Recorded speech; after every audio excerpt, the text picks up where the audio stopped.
সম্মানিত ভাই এবং বোনেরা, আসসালামু আলাইকুম। আশা করি আপনারা সবাই ভালো আছেন। আজকে আমি আপনাদের সঙ্গে শেয়ার করব তিনটা কাজ যদি আপনারা করতে পারেন, ইনশাল্লাহ আপনার মুরগির বাচ্চা একটা বাচ্চাও মারা যাবে না।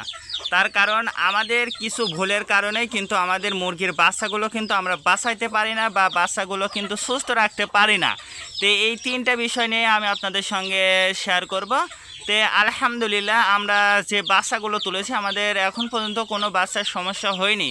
কিন্তু আমরা কিন্তু যারা গ্রামে একদম প্রকৃতভাবে আমরা যারা গ্রামে বাস করি, একেবারে গ্রামে, তো আমাদের যে সমস্যার সম্মুখীন হতে হয়, সেটা প্রধান যে সমস্যা সেটা হচ্ছে আমরা কিন্তু মুরগির বাচ্চাগুলো কিন্তু ছেড়ে দিয়ে মুরগিটা পালন করি। আর এই ছেড়ে দিয়ে মুরগিটা পালন করলেও আমরা কিন্তু তাদের কিন্তু সঠিক যে পরিচর্যাটা করা প্রয়োজন, আমরা কিন্তু সেই পরিচর্যাটা কিন্তু করতে পারি না।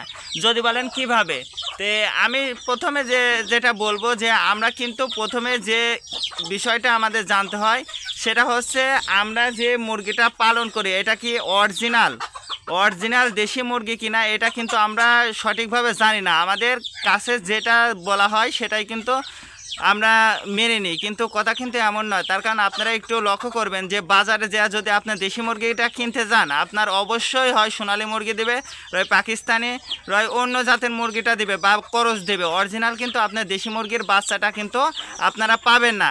তে আপনার প্রধান যে কাজটা করতে হবে সেটা হচ্ছে দেশি মুরগির বাচ্চাটা অবশ্যই আপনাকে যাচাই বাছাই করে বা মুরগিটা কিন্তু অরিজিনাল দেশি মুরগিটা কিনতে হবে। দ্বিতীয় যে কাজ সেটা হচ্ছে আপনার মুরগির বাচ্চার খাবারটা, আপনার মুরগির বাচ্চার একদম অরিজিনাল যে পুষ্টিকর খাবারটা সেটা কিন্তু অবশ্যই আপনাকে খাওয়াইতে হবে। যদি বলেন কিভাবে, তে আমরা কিন্তু গ্রামে যারা মুরগিটা পালন করি আমরা কিন্তু ছেড়ে দিয়ে মুরগিটা পালন করি। আর এই ছেড়ে দিয়ে মুরগিটা পালন করার কারণে কিন্তু আমরা পর্যাপ্ত পরিমাণ খাবারটা কিন্তু আমরা দিতে পারি না। আর এই খাবারটা দিতে না পারার কারণেই কিন্তু আমাদের মুরগির বাচ্চাগুলো দেখবেন যে মারা যায়। তার কারণ এই যে ছোট বাচ্চাগুলো দেখছেন, এইগুলো যদি আমি খেতে না দিই, এর মার সঙ্গে যা খাবে ওইটুকুই কিন্তু শেষ খাবার। ওর মার পেট ভরে গেলে এই বাচ্চার পেট ভরেছে কিনা সেটা কিন্তু তারা যাচাই করবে না। তে ওই বাচ্চাটা কিন্তু বা ওই মুরগিটা কিন্তু তার পর্যাপ্ত পরিমাণ খাবারটা কিন্তু না খাওয়ায় কিন্তু মুরগিটা নিয়ে চলে যাবে। তৃতীয় যে কাজটা আপনাকে করতে হবে মুরগির বাচ্চাগুলো বাঁচায় রাখার জন্য সেটা হচ্ছে আপনার মুরগির বাচ্চার যে এই যে থাকার যে জায়গাগুলো, এই যে থাকারগুলো যে জায়গাগুলো দেখেন, আমি আমার মুরগিগুলো কিন্তু কিভাবে রাখি আপনাদেরকে দেখালাম। তো এই মুরগিগুলো কিন্তু ঝুড়ের মধ্যে আপনার শুকনা জায়গায় রাখতে হবে। আপনার মুরগির বাচ্চা যে জায়গায় রাখবেন ওই জায়গা যদি ভিজা হয়ে থাকে তাহলে কিন্তু আপনার ওই মুরগির বাচ্চাও অসুস্থ হয়ে যাবে, সেটা যে কোনো রোগের সংক্রমণটা কিন্তু হয়ে যেতে পারে। তো সেক্ষেত্রে কিন্তু আপনার মুরগির বাচ্চাগুলো কিন্তু মারা যেতে পারে।